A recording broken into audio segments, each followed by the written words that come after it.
Acabamos de presenciar uno de los fraudes financieros más significativos y extraños de la historia con el intercambio de criptomonedas FTX que robó más de $8.000 millones de los fondos de los inversores. Y hay un problema aún mayor que se avecina en el horizonte. Por un lado, si esto hubiera sucedido hace varios meses, creo que la gravedad de la situación me habría impactado más. Y no puedo hablar por todos en criptografía en este momento, pero me he vuelto un poco insensible en este punto.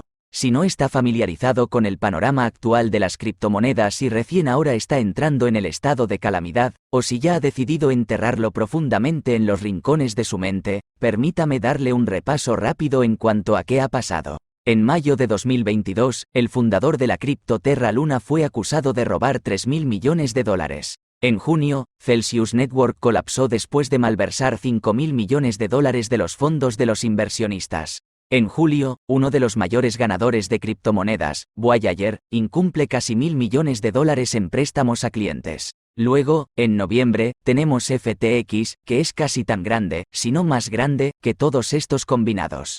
Pero a pesar de haber sido maltratado por estos climas criptográficos, algo en FTX todavía se sentía diferente, como si algo hubiera cambiado. FTX tenía el objetivo de hacer que las criptomonedas se generalizaran y, para hacerlo, decidieron gastar una cantidad extravagante de dinero en marketing. Esto significa que celebridades del deporte como Steph Curry y Tom Brady se involucraron en este incendio de basureros al aceptar patrocinios pagados. Incluso hubo un informe de que le ofrecieron a Taylor Swift un trato de $100 millones que ella terminó no aceptando. Pero no se detuvo ahí, se filtró a YouTube, específicamente a financiar YouTube. A algunos youtubers se les pagaba cientos de miles de dólares para promocionar FTX. Entonces, cuando ocurrió el colapso, creó esta ola de videos de disculpa.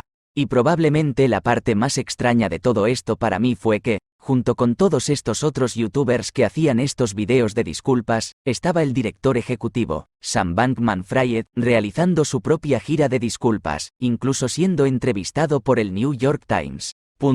Al día siguiente, por lo que no creo que sea una subestimación decir que esto afectará la comercialización de todos los proyectos criptográficos en el futuro. Pero esto es solo la punta del iceberg, ya que Sam Bankman-Fried fue arrestado en las Bahamas y lo más probable es que enfrente una pena de prisión en un futuro cercano. Se podría decir que este capítulo está cerrado, y lo que queda por delante son pastos verdes. Pero creo que las implicaciones de lo que está por venir ni siquiera están cerca de revelarse todavía, con un problema aún mayor en el horizonte. Y este problema siempre ha estado ahí desde el inicio de las criptomonedas. FTX, creo, fue solo el último clavo en el ataúd para exponer lo que era. Y hasta que se resuelva este problema, no importa que también se recuperen los mercados, el crecimiento de las criptomonedas en su conjunto se verá obstaculizado.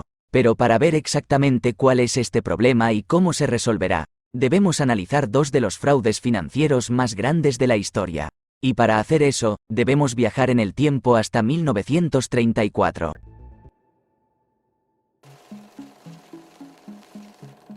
En la década de 1920, el mercado de valores se volvió tan popular y acumulaba tanta riqueza que la gente confiaba en que era una apuesta segura para ganar dinero. Se volvieron tan confiados que comenzaron a invertir los ahorros de toda su vida en el mercado de valores y, lo que es peor, comenzaron a pedir préstamos y ponerlos en acciones. Sin embargo, el 29 de octubre de 1929, día conocido como Martes Negro, todos sabemos que eso cambió.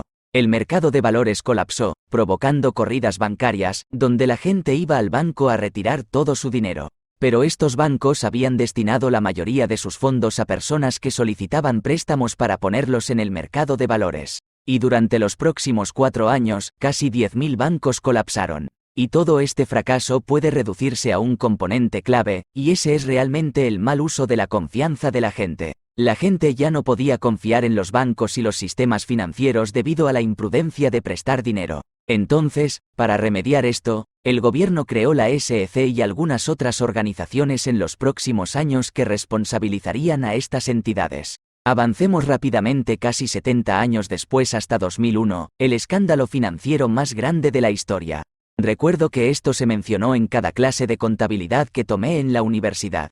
Y si no está familiarizado, una empresa de $63.000 millones se declara en quiebra después de informar ganancias falsamente, y lo hicieron con la ayuda de una firma de contabilidad.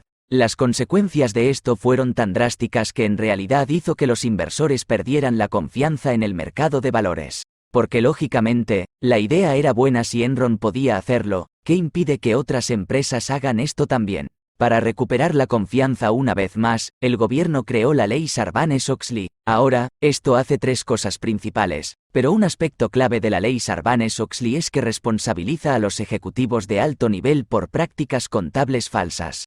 Y hasta este punto, los directores ejecutivos darían una excusa diciendo que no estaban al tanto de lo que estaba pasando. ¿Ahora, no te suena familiar?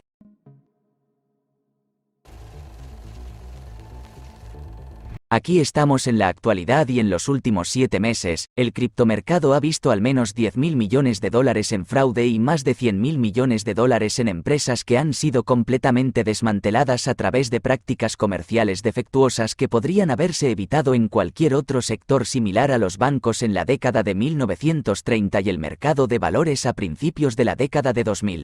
La confianza de los inversores se ha hecho añicos, dejando la mayoría de los fondos en cripto como capital de riesgo o inversión degenerada. Y esto nos lleva al problema principal.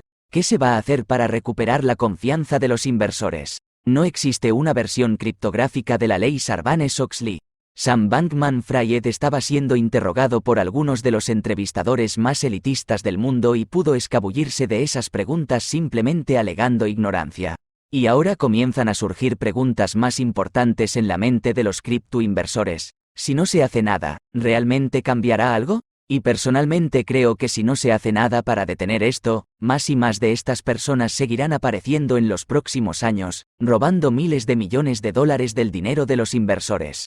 La esencia central de Bitcoin era ser una moneda para operar sin control centralizado, pero creo que la criptografía de 2022 en su conjunto se encuentra en una encrucijada, y para continuar con una trayectoria saludable de crecimiento, se necesita cierto nivel de control y ley. Una piedra angular de todas las criptomonedas opera en intercambios descentralizados y es obligatorio que estos intercambios tengan criptomonedas para obtener liquidez, de modo que las transacciones puedan realizarse dentro del mercado libre. Entonces, cuantas menos personas haya en estos intercambios, menor será la liquidez. Pero dado el estado de las cosas, no solo hay menos personas invirtiendo en criptomonedas, las personas que están invirtiendo en criptomonedas solo mantienen una fracción de sus criptomonedas en los intercambios para este tipo de cosas. Y esto ni siquiera menciona los miles de millones de dólares que están al margen porque las criptomonedas son demasiado riesgosas. Cuanto más dinero tenga, más jugadas seguras tendrá que hacer y más dinero podrá perder. Debemos tener en cuenta que la capitalización de mercado total de las criptomonedas es de solo 800.000 millones, que es inferior a la capitalización de mercado de Amazon de 950.000 millones, que es solo una empresa en las finanzas tradicionales. Entonces, debido a que no hay leyes ni regulaciones, hay mucho dinero viejo al margen.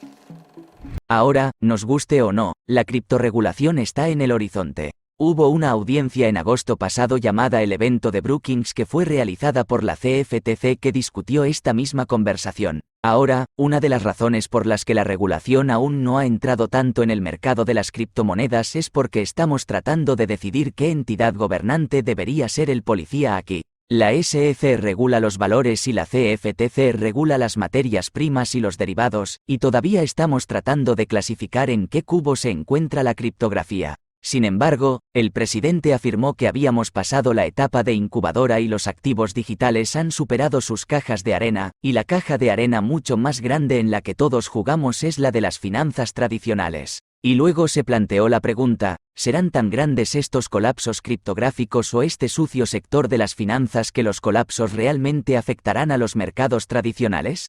¿Qué pasa si algo más grande se derrumba, como la atadura de la moneda estable? El Banco Central de Hong Kong realmente cree que afectaría a los mercados tradicionales, e incluso publicaron un diagrama de flujo que muestra exactamente cómo se vería si sucediera. Pero, no todo es pesimismo, y hay un resquicio de esperanza en todo esto. La jurisprudencia es la filosofía del derecho y explica por qué necesitamos la ley y el orden. Y, al aplicar esta filosofía a las criptomonedas sobre si la regulación es necesaria o no, concentrémonos en el problema central de cómo sucede todo esto, que es con individuos singulares en posiciones de alto nivel. Lex Fridman le preguntó recientemente al youtuber Cofisila si pensaba o no que Sam Bankman-Fried era una persona malvada. Pero, no creo que esa pregunta realmente importe.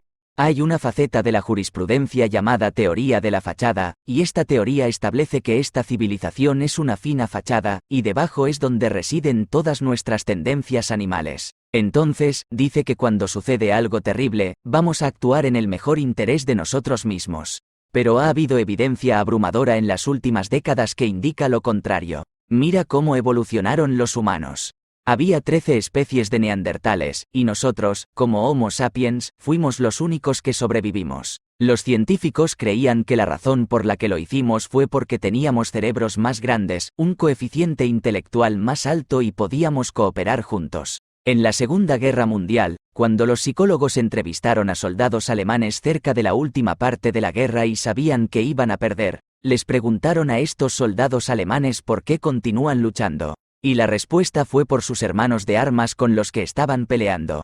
Mi punto es que si alguien es un psicópata malvado o es una persona normal, a sus ojos parece que está haciendo lo correcto. La forma en que el ecosistema está estructurado en este momento sin regulación tiene una probabilidad mucho mayor de falla, lo que lleva a que sigan ocurriendo incidentes como estos. Necesitamos un nuevo conjunto de reglas para operar que proteja a los inversores y al mismo tiempo impulse el crecimiento de las criptomonedas. Y desde el lado del vaso medio lleno, creo que hay muchos aspectos positivos aquí. El hecho de que la criptografía esté ahora en este punto en el que estas organizaciones de alto nivel están teniendo este tipo de conversaciones, creo que solo habla de lo lejos que ha llegado la criptografía. Y para las personas que invierten en criptomonedas ahora mismo, antes de que ocurra la regulación, significa que sí, el riesgo es mayor. Pero, si las regulaciones ocurren y más dinero ingresa a los mercados, aquellas personas que invirtieron de antemano pueden ganar mucho dinero invirtiendo en estos tiempos inciertos. Responder estas preguntas es difícil, pero creo que tener este tipo de conversaciones es un paso en la dirección correcta. Pero, me encantaría saber sus pensamientos. ¿Cree que la regulación dañaría el objetivo original de por qué se creó Bitcoin o cree que se necesita algún nivel de regulación en el futuro? Considere suscribirse para nuevos videos cada semana. Gracias por ver chicos, hasta la próxima.